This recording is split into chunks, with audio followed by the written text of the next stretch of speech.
দাদাদের বিরুদ্ধে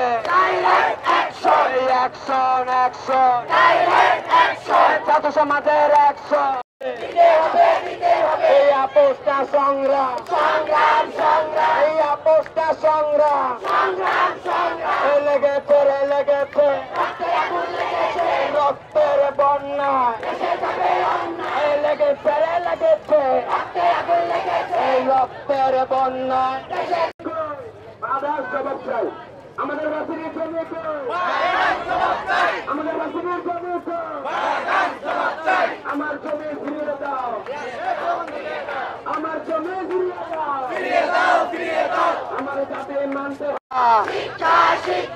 শিক্ষা নিয়ে দুর্নীতি শিক্ষা নিয়ে দুর্নীতি এই ক্যাম্পাস দিয়ে প্রতারণা এই ক্যাম্পাস দিয়ে প্রতারণা